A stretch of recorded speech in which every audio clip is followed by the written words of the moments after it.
नमस्कार, मैं ज्योति श्रीवास्तव। आप देख रहे हैं सी न्यूज भारत। खबर बाराबंकी से है, जहां प्राण प्रतिष्ठा में पहुंचने का उत्साह राम भक्तों को अपने पास बुला रहा है। राजस्थान प्रांत के गुजरात बॉर्डर के निवासी नंदलाल साइकिल चलाकर बाराबंकी पहुंचे। वो यहां से रामनगरी अयोध्या जा रहे हैं। राम भक्त नंदलाल ने बताया कि जब रामनगरी अयोध्या कार सेवा के लिए कार सेवक मेरे गांव से अयोध्या गए थे, उस समय मेरी आयु कम थी और मैं नहीं जा पाया था। बाद में सोचा कि एक दिन अयोध्या जाऊंगा और अब साइकिल से घर में बिना बताए निकल आया। निकलने के बाद घर में सूचना दी कि अयोध्या जा रहा हूं। नंदलाल ने कहा, मुझे राम जी से कुछ मांगना नहीं, लेकिन वह हम लोगों को आशीर्वाद दे, यही बहुत है। मांगते तो सभी हैं। उन्होंने और क्या कुछ कहा, आइए सुनाते हैं। आपका?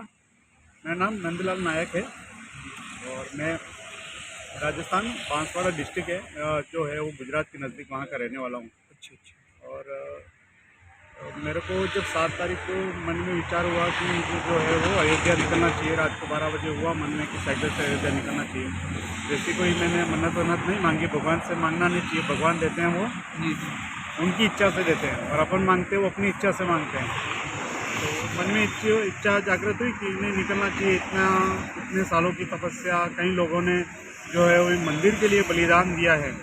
तो अपन कई कार सेवक हमारे गांव से भी गए हुए थे, जिन्होंने उस समय मेरा जन्म नहीं हुआ था।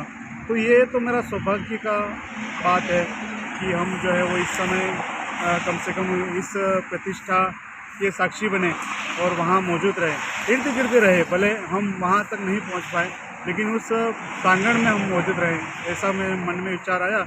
उसके बाद में जो है वो दूसरे दिन मैंने संडे था, फिर भी एक शॉप खुला हुआ था और हमारे वहाँ राजस्थान में एग्ज़ाम चलता है तो क्या नेट बंद होता है, तो अमाउंट का दिक्कत आ रहा था।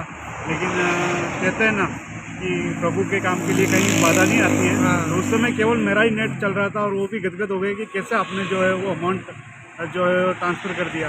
अमाउंट भी ट्रांसफ़र हो गया, साइकिल ली और दूसरे दिन जो है वो सामान वामान पैक करके हम चल दिए। आपके पापा भी कभी कार सेवक रहे हैं? नहीं, मेरे पापा खेती करते हैं। उनको जो है वो मैंने लमसम वहाँ से निकल के दूसरे दिन बताया पापा को कि मैं निकल गया हूँ। अच्छा, घर में बताया? घर पे बताया नहीं था। मैं उदयपुर रहता था। उदयपुर ही में पार्ट टाइम जॉब भी करता हूँ, तो वहीं रहता था। तो फिर वहीं से मेरी इच्छा हुई कि वहीं से निकल जाए। घर पे निकल जाता तो फिर फैमिली वाले वाइफ वगैरह तो निकलने नहीं देते। शादीशुदा भी हैं? शादीशुदा हैं। बच्चे भी कोई? हाँ, मेरी एक गुड़िया है। तो वो लोग तो मुझे निकलने नहीं देते। जी। तो फिर मैंने सोचा कि देखो अपने को मैंने जो ठान लिया, निकलना तो है ही। तो फिर आधे दूर आके उनको बताया कि मैं निकल गया हूँ। तो फिर उन्होंने कहा ठीक है, आराम से जाइए।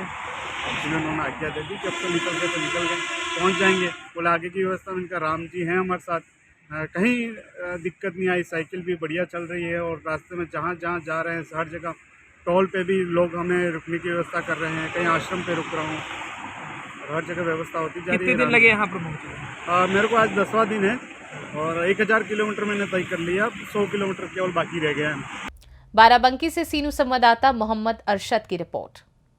देखा जाए तो यही तो राम भक्ति की ताकत है, जहां भक्त बिना कुछ सोचे समझे राम भक्ति में निकल पड़ते हैं और राम जी उनकी सुनते भी खूब हैं, उनके दृढ़ संकल्प को पूरा करते हैं। फिलहाल इस खास रिपोर्ट में बस इतना ही। देश दुनिया की बाकी खबरों को जानने के लिए आप देखते रहिए सी न्यूज भारत।